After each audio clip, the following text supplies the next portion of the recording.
Ms. McGee. Good morning, Your Honors. My name is Kendra McGee. I'm an attorney for the City of San Jose, and I represent the appellant individual officers in this case. Your Honors, this case turns on the second prong of the qualified immunity analysis. That is, whether the right at issue was clearly established such that an officer, a reasonable officer, would know that his conduct violated the Constitution, the Fourth Amendment in particular, in the circumstances that he faced on the evening of his encounter with the plaintiff. Can I ask a threshold question before we get there? I did not see an argument by the city that these officers should be treated differently, meaning perhaps Officer Dunn, there's a different analysis because he was the officer in charge of the dog, right? That is correct, Your Honor. And this entire case turns on the actions of Officer Dunn because the excessive force in this case, as a reminder, is the duration of the dog bite. Right, but I didn't see the city arguing that the other officers should be entitled to qualified immunity simply because they couldn't have participated because they didn't have any control over the dog. Well, Your Honor, the other there is a footnote, I believe, in our brief that the other officers are only in this case based on failure to intervene. So in order for them to be held liable in this case, Officer Dunn would first have to be held liable for the excessive force. I understand that, but if we find Officer Dunn liable, I think you have foreclosed any argument that we could find the other officers non-liable. I think you've presented this. I'm giving you an opportunity to rebut this, but I think you presented this case as they either all get it or none of them get it. Well, I think, Your Honor, if Officer Dunn is found liable, then the case probably could proceed on the intervention claim against the other officers based on the district court's current ruling. But that's not really the crux of the appeal here. The crux of the appeal here is focused on the actions of Officer Dunn. And I submit to this court that there is no case from this circuit or otherwise, frankly. What about the Miller case? The Miller case. The Miller case actually... That is a case. It is a case, and it benefits the defendant's arguments here. If anything, the Miller case is important and actually probably the most similarly... I meant Watkins. I mean, Miller, you're probably right on Miller. I meant Watkins. I think Watkins is the more applicable case. Sure. Let's shift to Watkins. Watkins is substantially dissimilar from the facts that are presented in this case.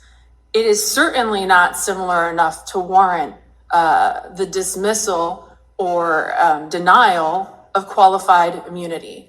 In Watkins, you had a situation where the canine handler had view of the plaintiff, pulled him physically out of the vehicle that he was hiding in while the dog was still engaged, and while other officers were surrounding him with their guns pointing, standing idly by, according to that case, doing nothing more than pointing their guns.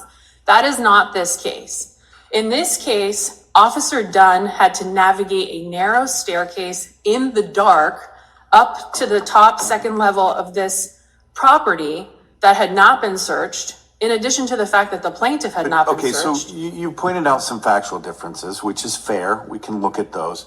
But the holding in Watkins, which the officers are presumed to have read and understand and guide their future behavior, is that once the defendant or once the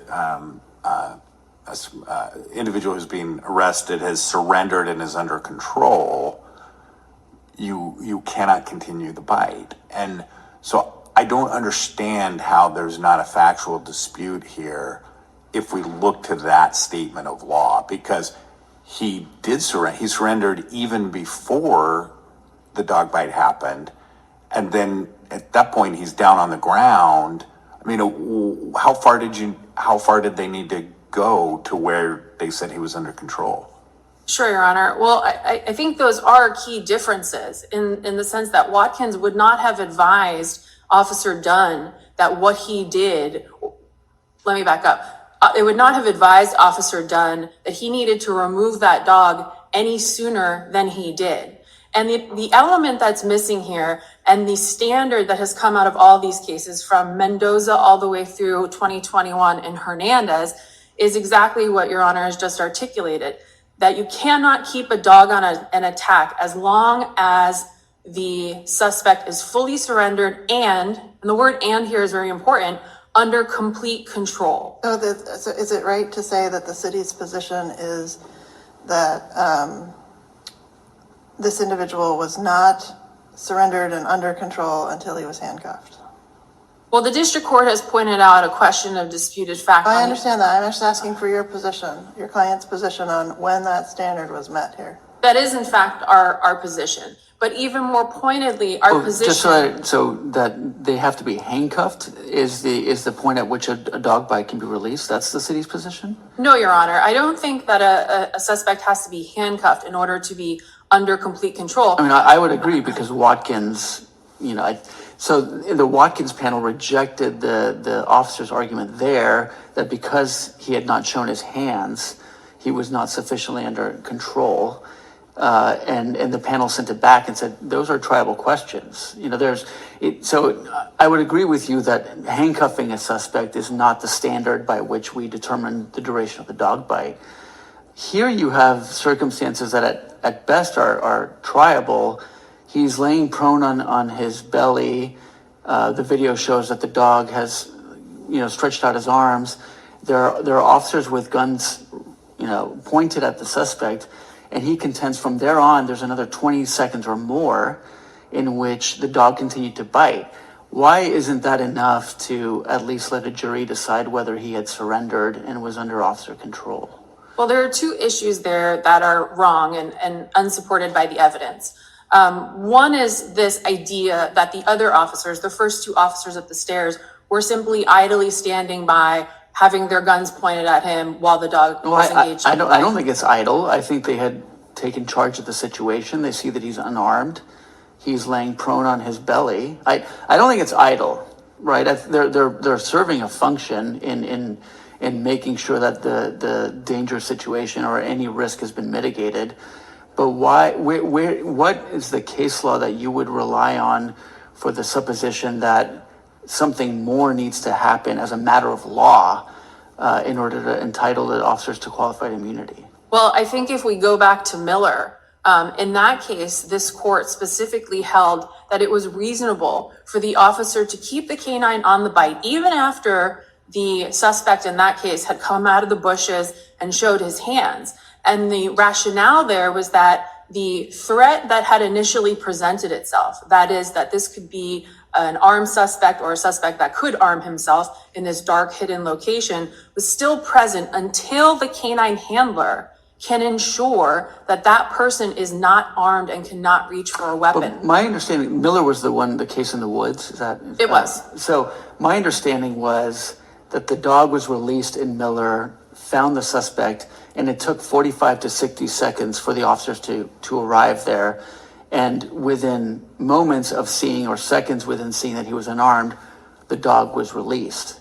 So, again, a person was not arrested or handcuffed at that point, but seeing that he was unarmed was sufficient for the officers to release the dog from the bite. Whereas here, the contention is the 20 or more seconds of continuing to bite while the officers were around the suspect. Sure, but we have to remember in those 20 seconds what's happening. Officer Dunn, who is the only person, by the way, in this group of people that is qualified to remove this dog, is still on that narrow staircase. All of the officers, in fact, are trying to get up into what ultimately wound up being a very narrow hallway surrounded by dark rooms. I'm sorry to interrupt, but not the 20 seconds that I think are the key to this case. The 20 seconds when he's lying flat on his belly, they have all gone up to the top, to the second floor, and they're around him at that point. That is not what the evidence here shows. It's not what the video shows, and it's in fact undisputed by the plaintiffs that Officer Dunn, when his video, you can first see the suspect on his video, that's about 20 seconds. He's still on that staircase, and you can hear him saying to the other officers, "I've got to get in the room. I've got to get in the room." Okay. And the import of Miller, I want to go back to Miller because the import of Miller is that this court stated the same argument was made there, that the dog should have come off the bite earlier because the plaintiff had shown his hands. And this is important because it's where the element of control, which the district court in our view ignored, comes into play. The court there said it was reasonable to maintain the dog on the bite because a premature release of the dog could have resulted in the suspect arming himself, harm to the officer, harm to the dog, or a potential ambush. How is that harm present here? He was prone on the ground.